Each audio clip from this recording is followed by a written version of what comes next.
Iran's recently elected president has offered to oversee talks between the Syrian government and the opposition. Hassan Rouhani addressed the Western world, an editorial for the Washington Post, calling on countries to focus on the future and not past frosty relations. The apparent readiness of Iran's new leader to engage has given hope for a thaw in relations with Washington, but that's not an easy goal to achieve. And let's now take a look at the tensions between the two in the past decades or so. A year after the CIA accused Iran of having one of the world's most active nuclear programs, then President George W. Bush named Iran in his infamous axis of evil, causing outrage in Tehran. In 2005 came the first of several statements in which Bush hinted at the possibility of using force. 3 years later, President Bush described Iran as the world's leading state sponsor of terrorism, saying action was needed before it's too late. In 2010, the US and Israel stepped up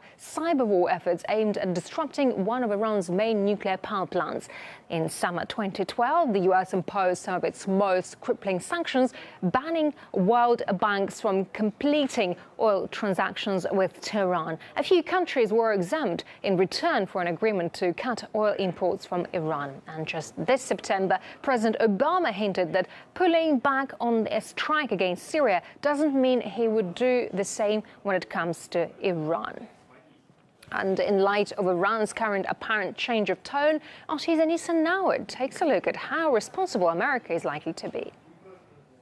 The U.S. and Iran haven't had diplomatic relations for over 30 years, but recently both sides have suggested that steps could be taken to change that.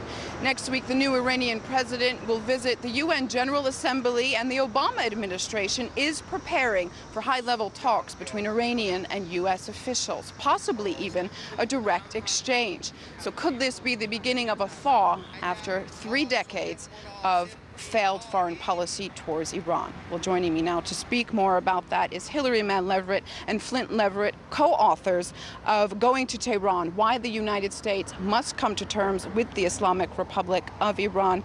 Hassan Rouhani, who is seen as much more open to work with the U.S. He has a softer line on Israel.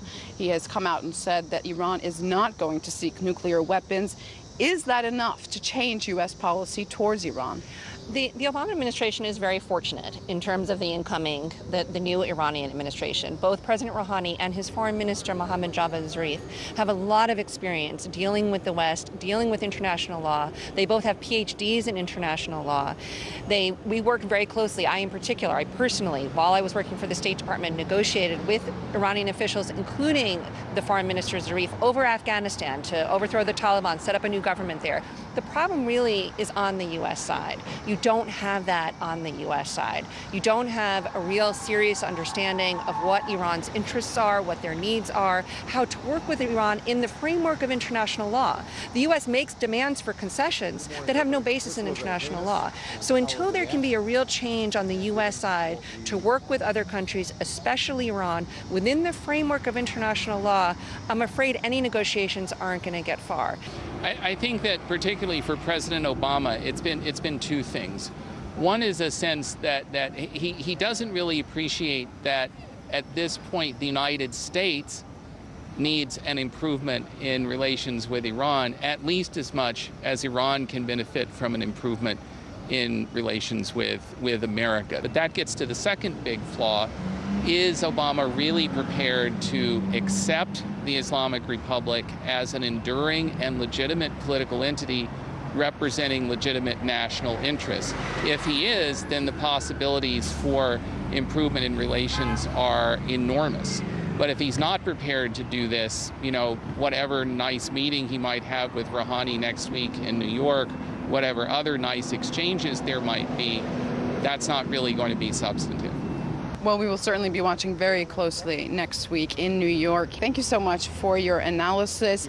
Like I said, in the spotlight next week, very much so, Iran and the U.S. People, experts will be watching very closely to see if possibly a step towards diplomatic relations is possible. Reporting from Washington, Anissa Naouai, RT.